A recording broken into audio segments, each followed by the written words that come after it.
Hi there, I'm Mitchell Warren, the Executive Director of AVAC, and it's now June 24th, 2025, and we are just over 5 months into this new US presidential administration that has um, wreaked unbelievable chaos and confusion in a number of areas of civil society and politics, but especially around global health and foreign assistance.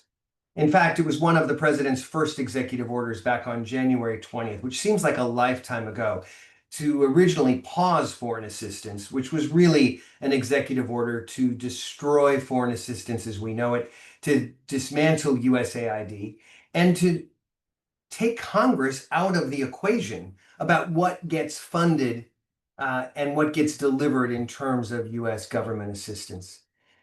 We all knew this was going to come in some form and fashion over the course of this administration. It was first written about in Project 2025, but beginning on January 20th, we saw that there was a speed of this administration and a dishonesty and a cruelty that really defied imagination. As many of you will know, a few weeks later in early February, AVAC joined another organization and public citizen in launching the first lawsuit against the State Department and the president for dereliction of duty and for actually not following the Constitution, a basic principle that Congress has the power of the purse. The executive branch is there to implement. That case was quickly followed by one brought by our friends and colleagues at the Global Health Council and a number of other plaintiffs. And the two cases have been through the courts now over the last 4 months. I'm proud to say that the courts have continued to find on the side of both AVAC and partners in the one case and the Global Health Council and partners in the other. But what we have seen is that this administration moves with speed, the courts move slowly and methodically, and Congress seems to move not at all.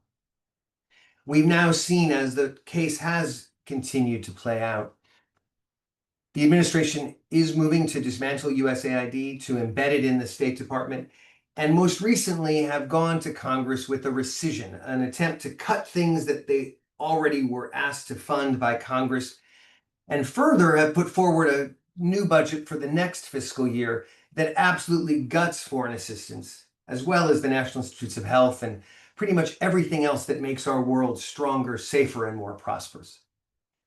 But many have asked, in the midst of the dissolution of USAID, in the midst of the rescission package and a new budget that is in the administration's right to propose, does our court case still matter? As it happens, the District Court of the United States has found on our side repeatedly. One piece went to the US Supreme Court, which also found on the side of our case. But the government has continued to appeal, and it now goes to the Circuit Court in July for a new hearing. But in the midst of that, what I think is really important to identify is that the court cases together have unlocked at least some of the funding that the administration had unlawfully impounded. In a ruling in March, the district court ruled that the government must begin to pay at least their past bills for January and February. And indeed, the government obfuscated and delayed, but began to spend and now reports every week to the court of what it is expending for those past bills, and money is beginning to flow. This past weekend, the New York Times published a remarkable analysis of the grants that have been terminated, but also the grants that have remained at USAID and how the funding has flowed. And that article about what remains of USAID clearly shows that legal issues matter and that going to court does matter and can unlock funding. Similarly, just the other day, a US podcast, This American Life, also featured an expose on what's happened at USAID and highlighted multiple recipients of USAID funding who had been cut out and could no longer deliver life-saving nutritional supplements, life-saving antiretroviral treatment, life-saving malaria programs. While those programs are still in the midst of chaos and confusion, it is important to note that the court case unlocked money, and at least some of those all of those organizations began to get funding, at least for January and February. Does the case still matter? We believe it absolutely does. no matter what Congress does or doesn't do with the rescission package, no matter what Congress does or doesn't do with respect to the budget for next year, the court cases document the systematic attempt by this administration to act illegally, to unlawfully destroy an agency that was created by an act of Congress, to unlawfully impound funding that Congress, again, that has the power of the purse as embedded in the US Constitution for 250 years, that this administration is trying to undo all of that. So even if they now are following protocol to introduce budgets and to introduce a note to Congress to say their intention to get rid of USAID, which is, again, in their legal right, precedent is clear. What's happened in the last 5 months is clear. The illegality is clear.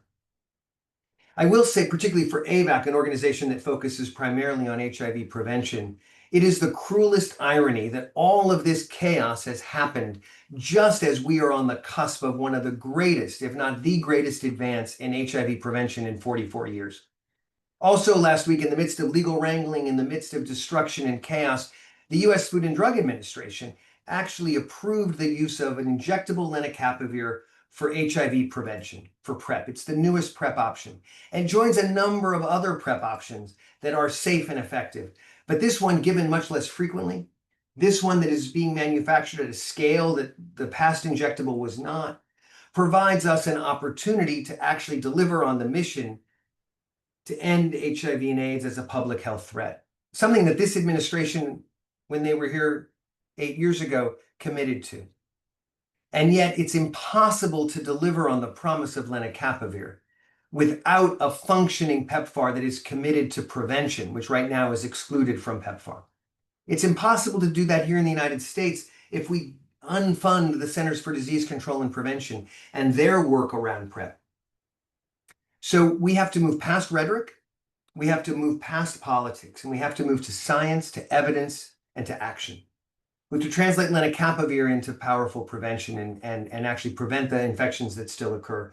We have to get back into the work of global foreign assistance because global health matters, despite what this administration thinks. So there's an enormous to-do list, and the bar to achieve success has gotten much higher given what's happened these last 5 months. But AVAC stands in solidarity with partners in the United States and around the world to ensure that we don't give up and that we don't step back, and rather that we step up, lean in, and use everything in our powers, from the courts to advocacy to Congress to working with partner governments to ensure that programs continue to deliver. That's what sustainability has to look like. All of this and more at avac.org. Please keep in touch, stay strong, stay safe, and stay engaged, because the opposition wants us to be paralyzed, and we have to make sure that that is not the result of their actions. Thank you.